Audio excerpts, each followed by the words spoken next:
welcome to another podcast. This is first podcast of 2025, and today we have a special guest with us, and Mr. Prashant will introduce him. Mr. Prashant. Introduction is a small word for Mr. Kamlesh Pandya. Don't go on my size. He comes with 2 decades of real estate journalism, specifically in Thane. But he has been a globetrotter. He has been to all the places of world covering real estate. But Thane is a choice of location for him.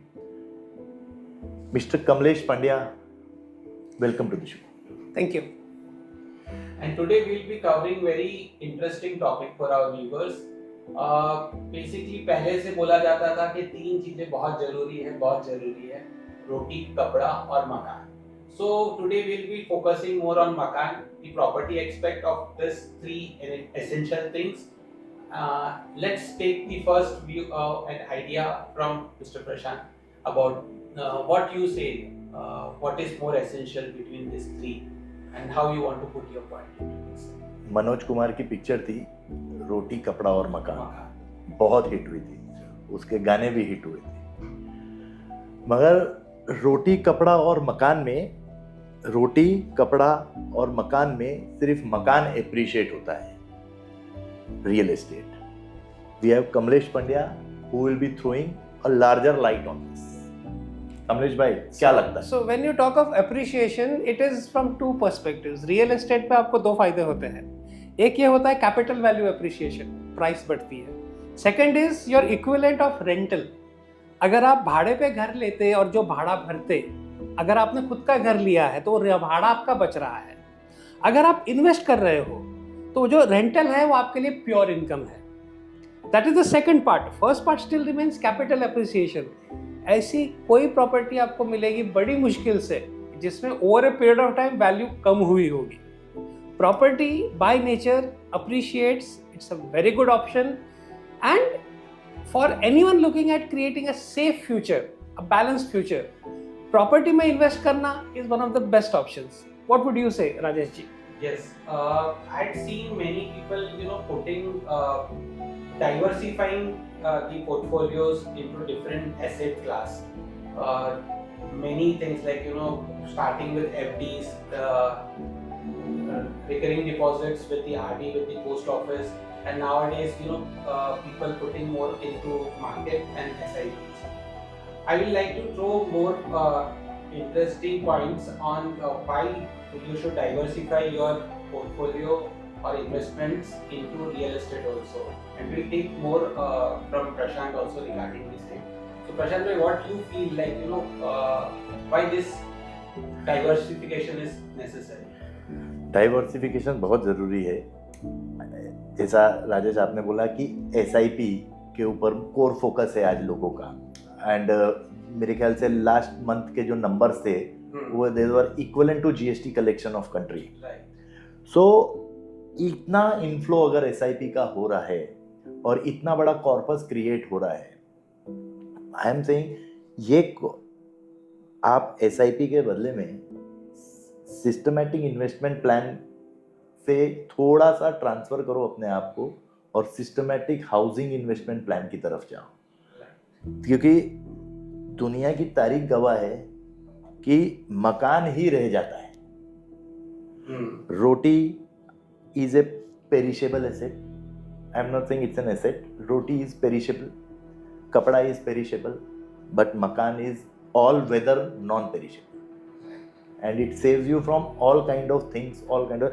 Covid में सिर्फ मकान ही काम आया था क्योंकि लोग वही कपड़ों में पूरे दिन निकाले, तो उनको समझ में आ गया कि मकान ही सबसे इंपॉर्टेंट एसेट है.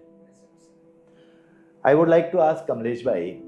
कमलेश भाई has seen the world and is covered real estate across the world. Kamlesh भाई, आज अगर आप मकान लेने जाते हो तो लोगों को लगता है यार मैं 50 लाख का मकान ले कैसे पाऊंगा, इसमें कहाँ से आएगा. तो लोगों को ये समझना चाहिए कि अगर आप 50 लाख रुपए के प्रॉपर्टी को आप अकेले नहीं खरीद रहे हो, आपके साथ एक फाइनेंशियल इंस्टीट्यूशन है who is ultimately supporting you to buy. but that same financial institution is not supporting you to leverage your stocks. What is your take on this? So home finance एक ऐसी चीज है जो असंभव को संभव कर देती है. पुट वेरी सिंपली, आज से 20 साल 25 साल पहले अगर आप देखते, लॉजिक ये होता था कि आदमी 45 की उम्र तक पैसा कमाता, पैसा जोड़ता और उसको at the age of 45 to 50 invest करके घर खरीदता. Correct. Now what we are seeing is no one wants to wait till their 45 और 50. आपकी फर्स्ट जॉब मिल गई, आप कंफर्म हो गए, आपने ITR 2 बार 3 बार भर दिया, that's it. You are eligible to apply for a home loan, and as you rightly said, that the agency which gives you that disbursal, whether it is a bank or a HFC, is your partner providing you with those funds which make it possible for you to buy the home at a much earlier stage. जैसे कि आपको ये example दे दें कि आप पूरी जिंदगी थोड़ा थोड़ा बचाते हैं, 45-50 की उम्र में जो पैसा इकट्ठा हुआ उससे घर खरीदते हैं. वो जो पैसा आप बचा रहे थे उसको आप EMI भी कर सकते हो. अगर EMI आप भर रहे हैं इसका मतलब यह है कि आपका घर आपके पोजेशन में पहले आ गया. So you are starting your life in your own home at a much earlier age, which is possible because there is a home finance company or a bank which finances your home. एक बार आपको घर मिल गया, आप देखिए आपका rent जो आप भरते वो बच गया. आपके टैक्सेशन में, बिकॉज होम लोन आप EMI पे करते हैं, उस पर there is a tax benefit. So you look at it, it's a win win situation in every which way. आप किसी और के घर में रहो, भाड़ा भरो, उसके बदले EMI चुकाते रहो, जो पैसा ऊपर का है उसमें आपको टैक्स बेनिफिट मिल रहा है. And end of the day property will appreciate in value. आपने 24-25 की उम्र में जिस वैल्यू पे इस प्रॉपर्टी को खरीदा था, by the time you reach 5 years, 10 years down the line, property values have gone up. It's a win-win for all. Question is, why would someone not look at SIP into SPI? Systematic plan, you invest for a home. Probably a home that you stay in. Gives you security also. It gives you security. It helps in the sense, what Prashant ji rightly said. Covid में आपको किसने बचाया? घर ने. Whether you wore the same outfit for a week, it didn't matter. What mattered was were you safe inside the home. And that safety जो घर आपको दे सकता है, आपका खुद का घर. Not something where you are staying on rent, because again to come back to COVID, we have seen instances जहाँ societies ने ये कहा कि जो लोग रेंट पर रह रहे हैं उनके लिए लिफ्ट अलग है, उनको वेट अलग करना है.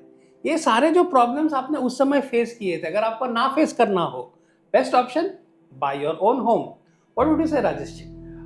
Definitely I agree with you on this point.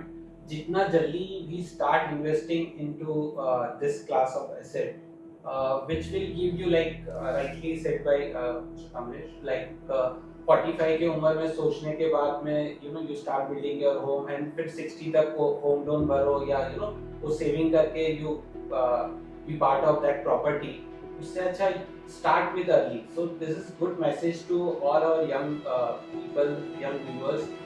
Start very early into investment into the home side or property part, which we got the new term from here, like SIP की जगह पे SPI करो, systematic property investments, so that at the age of 45, when you put after 10-15 years of 25 investment करने के बाद में आपके पास में कॉर्पस भी रहेगा, घर भी रहेगा, and after that you can upgrade also 45 और आपके पॉइंट को आगे बढ़ाते हुए I would put it in this way, that if you stayed your whole life on rent and bought your own house between 45 to 50, that is the first house that you are buying.